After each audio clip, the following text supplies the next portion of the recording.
मंडळी, आज रात्री एवढा जबरदस्त पाऊस झाला आमच्या गावावर, पूर्ण शिवारावर. एक नंबर पाऊस झाला. अवकाळी पाऊस बरं का, पावसाळ्यातला पाऊस नाही आहे. तर तुम्हाला दाखवतो. मी रात्री 12-12:30 वाजता मला चेव आली होती. पत्र्यावर वाजत होते थेंब मोठमोठ्याने, गरजत होता, विजा कडकडायला लागत्या. मग परत झोपलो. जसं का झोपलो, आत्ता उठले सकाळी 5:30 वाजता. नाहीतर मला 4:30 वाजता चेव येते रोज. तर बघा, जसं मी उठलो, ब्रश केलं, घराच्या बाहेर पडलो, आता फिरायला आलो आहे रस्त्याला. कारण माझं डेली रुटीन आहे. 3-4 किलोमीटर मी पायी चालत जातो, जाऊन येतो. तर जसं गाव मागं गेलं तसं रोडला लागलो मी डांबरीला. तुम्हाला गंमत दाखवतो. तुम्ही तुमच्या लहानपणी किंवा बऱ्याच वर्षाखाली गवळणी बघितलं असाल किंवा आताही बघत असाल कुठं मोठं. तर मला बाहेर येताच रस्त्यावर गवळणी दिसल्या. गवळणी समजलं ना, गवळणी काय असतात तुम्हाला दाखवतो मी. आणि दुःख पण वाटलं आणि चांगलं पण वाटलं. दुःख ह्याचं वाटलं, किती गाड्यावाल्यांनी टायराखाली असं चिंगरून गेलं आहे, गवळणी मेल्यात. आता काय सांगायचं, आता काळच तसा आहे.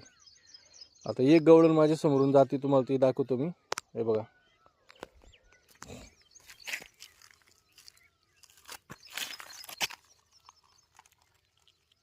कशी आहे गवळण.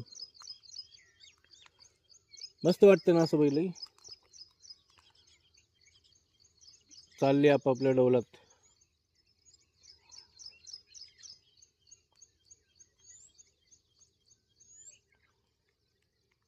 खास करून शहरामध्ये हे नजारे बघायला मिळत नाहीत.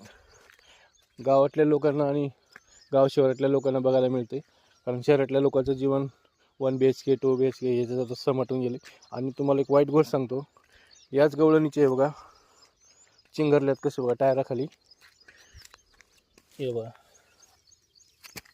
आता ही बिचारी गवळण टायराखाली येऊन मरण पावली. किंवा इथे एक आहे, अशा बऱ्याच गवळणी टायराखाली येऊन मरेले आहेत. आता ही गवळण दाखवतो तुम्हाला एक जी आहे. आता हिला मी काय करतो, हळूच उचलतो आणि रस्ता पार करून तिकडे गवतामध्ये सोडतो, रस्त्याच्या कडेला. आता हिचं नशीब कुठं का जाईना.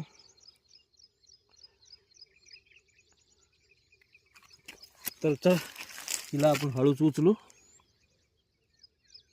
थोडंसं घाबरेल ही, घाबरली तर घाबरली.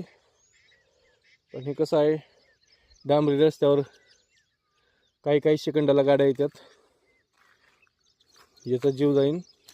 तर आपण हिला काय करू, या असं इथं सोडून देऊ मस्तपैकी.